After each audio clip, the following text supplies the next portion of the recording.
Buon pomeriggio mister, innanzitutto complimenti per la grandissima vittoria. Partiamo dalla fine, dal gruppo abbracciato sotto la Nord che canta Chi non salta il rossonero. Si immaginava una fine così? Ma innanzitutto buon pomeriggio a tutti. Sicuramente mi aspettavo una partita difficile contro un avversario forte e il Milan ha dimostrato di essere un avversario forte, quindi vanno fatti i complimenti ai nostri avversari, al loro allenatore, ai calciatori, ai dirigenti che comunque stanno facendo un ottimo lavoro. Al tempo stesso sono molto contento per i miei calciatori perché è giusto che abbiano questo tipo di soddisfazioni, il lavoro paga, la partita l'abbiamo preparata nella giusta maniera, con la giusta attenzione, non era semplice. Sono contento anche per la soddisfazione che abbiamo regalato ai nostri tifosi, che oggi ci hanno fatto un'accoglienza sicuramente da brividi e che ci hanno messo una pressione che per fortuna è stata una pressione positiva, quindi dedichiamo a loro questa vittoria, sapevamo quanto ci tenevano, noi ce la dedichiamo perché è una vittoria d'alta classifica, affrontavamo la seconda e il fatto di aver vinto ci dà ancora di più autostima, ci dà ancora più consapevolezza nei nostri mezzi, però al tempo stesso adesso devono riposare, ma gliel'ho detto, le prossime due gare contro Genoa e Parma daranno veramente il segnale del livello di maturità che ha raggiunto questa squadra. Mister, al momento della sostituzione di Christian Eriksen ho notato che lei prima di darle il 5 l'ha indicato come per dire era proprio quello che volevo da te. È stata un'immagine secondo me abbastanza iconica, no? Anche per quello che rappresenta adesso Eriksen per l'Inter. Sì, assolutamente, ma ho detto a Christian che per me è stata la migliore gara che lui ha giocato oggi. Ha fatto praticamente quello che gli chiedevo, ha giocato da doppio play, quando c'è stata la possibilità si è inserito, è stato veramente bravo nella fase di possesso, nella fase di non possesso.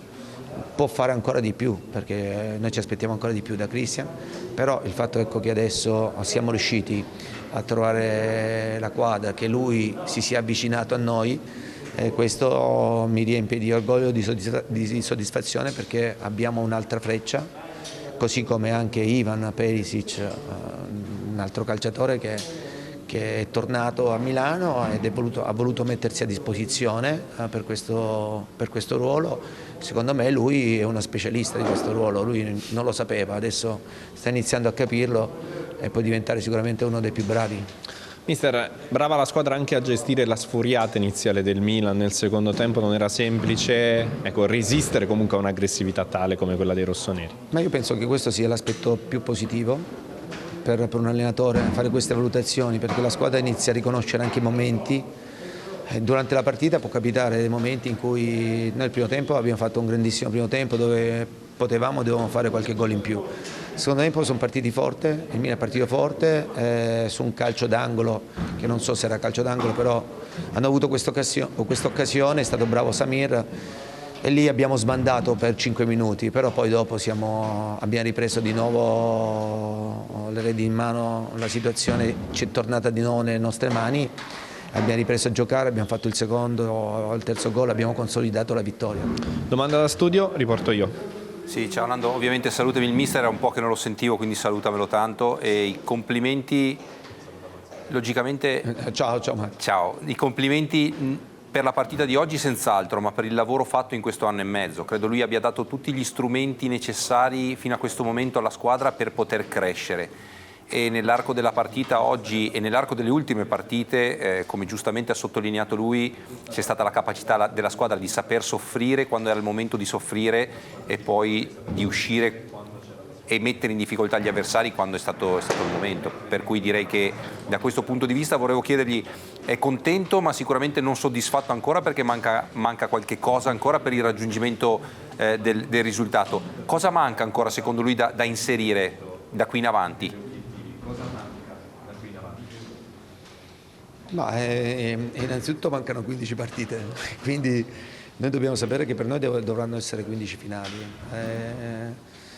Secondo me le prossime due partite, Genoa e Parma, ci faranno capire veramente se questa squadra ha fatto uno step importante a livello di maturità, a livello di consapevolezza, a livello anche di arroganza, tra virgolette, positiva in questo tipo di partite, perché andiamo a affrontare due squadre. Il Genoa, da quando è arrivato mister Ballardini, sta facendo veramente delle cose importanti. Il Parma in una zona di classifica che assolutamente, secondo me, il livello della rosa non merita. Ha cambiato allenatore, è tornato da Versa, che è anche un allenatore molto bravo.